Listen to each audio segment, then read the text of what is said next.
Going to this. Hi, your name again is? Melissa. Hi, nice to meet you again. And Shane. nice to meet you. You're on the panel. Yes, yeah.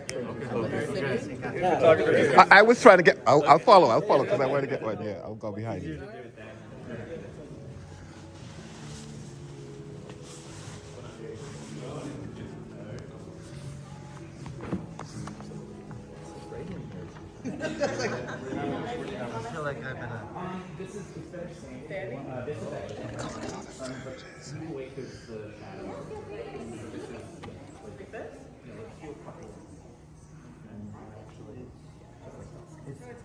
Let's see if it's 3, 2, 1.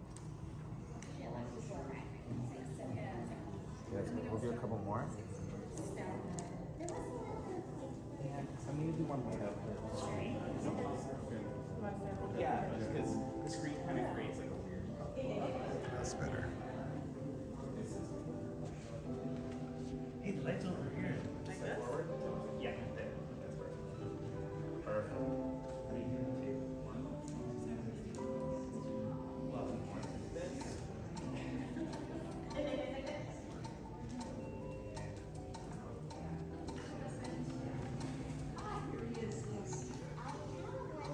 You were gonna just quick synopsis of what the talk tonight's about. Just the what would talk you is say? about? Yeah. And I'm putting you on the spot, but just because Yeah. I'm gonna have to slip away sooner than.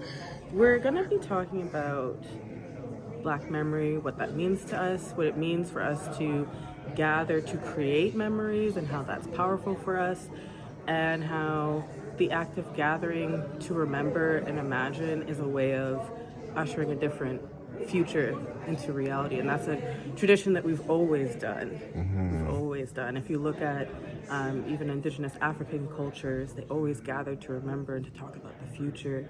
And there's a professor who's African who calls that ritual archives. So that's drumming, dancing, singing, storytelling, folklore. These are all the ways that we remember who we are. No, it was very interesting when I saw it, and I thought, I need to go see that. And then this other thing was happening, and Yeah. my friends were like, I want to. So, but I'm glad it's going to be Yeah. recorded so I can watch it and hear it more. And you are again? My name is Melissa Nelson, and I'm an archivist and a memory worker. That's right. Memory work. I love that Yeah. term, right? Yeah. Yeah, because no, and even this, people are saying to me, even this thing that I do of documenting is a way of also people looking Yes. back. Because even we've lost a few friends recently, and of course, people are like, oh my God, I was able to go back and watch a video of them in a moment. And yeah, so there are various ways now that we are able to document, Yeah. right, and And record. there's also another term you might like, memory activist. Oh, I like Yeah. that. Yeah. I might even adopt that and Yes. call myself Use that. it. Yes. Yes. You don't have to call yourself an archivist. You can call yourself a memory activist. You can call yourself a memory worker.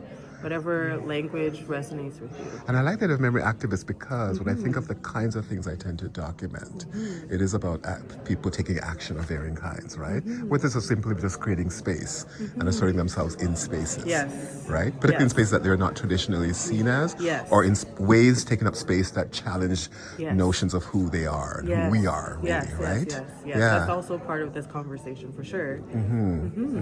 Because I think one of the things about, like I was watching something just recently.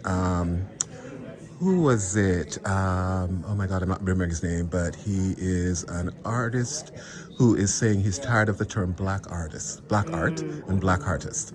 And because the Studio Museum in Harlem just reopened and they are featuring what they call black art by black artists, right?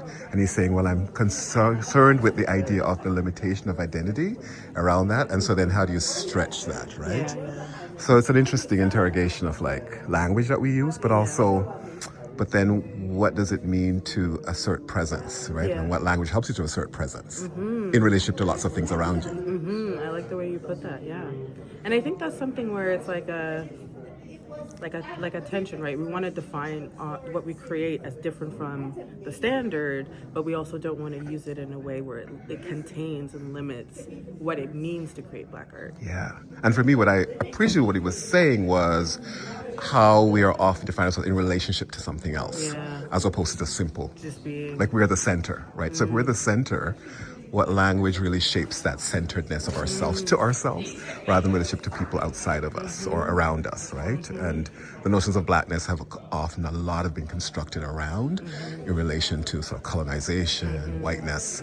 And so it's interesting when I document black people in space, it's about, oh no, this is fully on its own one thing. It's not, relative to nothing else.